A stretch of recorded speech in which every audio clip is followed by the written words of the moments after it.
اب کیا وہ شخص جس کا سینہ اللہ نے اسلام کے لیے کھول دیا اور وہ اپنے رب کی طرف سے ایک روشنی پر چل رہا ہے،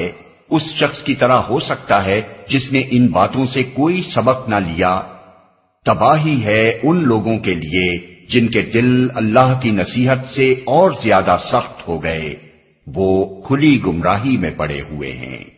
اسلام کے لیے کھول دیا، یعنی جسے اللہ نے یہ توفیق بخشی کہ ان حقائق سے سبق لے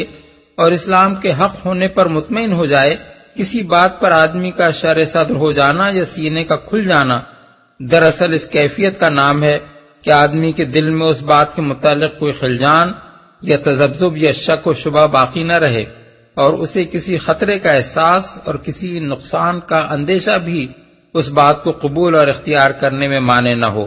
بلکہ پورے اطمینان کے ساتھ وہ یہ فیصلہ کر لے کہ یہ چیز حق ہے، لہذا خواہ کچھ ہو جائے مجھے اسی پر چلنا ہے۔ اس طرح کا فیصلہ کر کے جب آدمی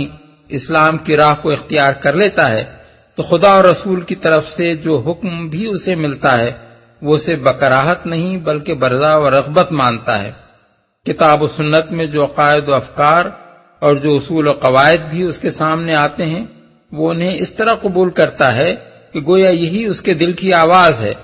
کسی ناجائز فائدے کو چھوڑنے پر اسے کوئی پچھتاوا لاحق نہیں ہوتا، بلکہ وہ سمجھتا ہے کہ میرے لیے وہ سرے سے کوئی فائدہ تھا ہی نہیں، الٹا ایک نقصان تھا جس سے بفضل خدا میں بچ گیا۔ اسی طرح کوئی نقصان بھی اگر راستے پر قائم رہنے کی صورت میں اسے پہنچے تو وہ اس پر افسوس نہیں کرتا بلکہ ٹھنڈے دل سے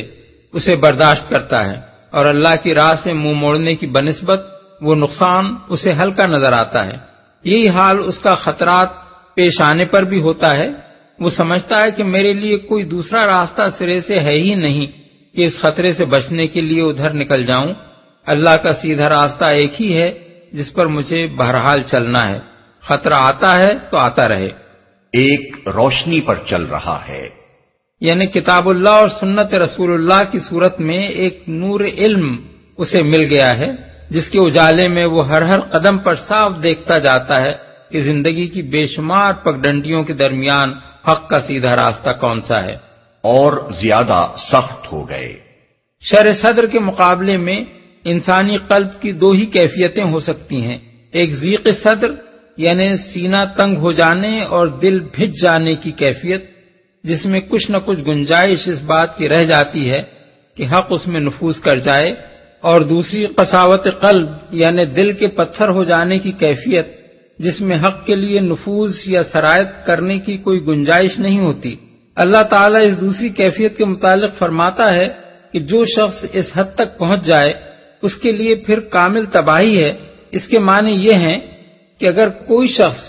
خواہ دل کی تنگی ہی کے ساتھ صحیح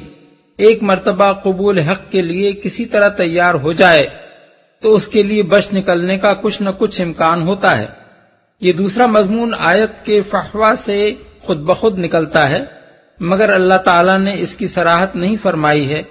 کیونکہ آیت کا اصل مقصود ان لوگوں کو متنبع کرنا تھا جو رسول اللہ صلی اللہ علیہ وسلم کی مخالفت میں ضد اور ہٹ دھرمی پر تلے ہوئے تھے اور فیصلہ کیے بیٹھے تھے کہ آپ کی کوئی بات مان کر نہیں دینی ہے۔ اس پر انہیں خبردار کیا گیا ہے کہ تم تو اپنی اس ہیکڑی کو بڑی قابل فخر چیز سمجھ رہے ہو، مگر فی الحقیقت ایک انسان کی اس سے بڑھ کر کوئی نالائقی اور بدنصیبی نہیں ہو سکتی کہ اللہ کا ذکر اور اس کی طرف سے آئی ہوئی نصیحت سن کر وہ نرم پڑنے کے بجائے اور زیادہ سخت ہو جائے۔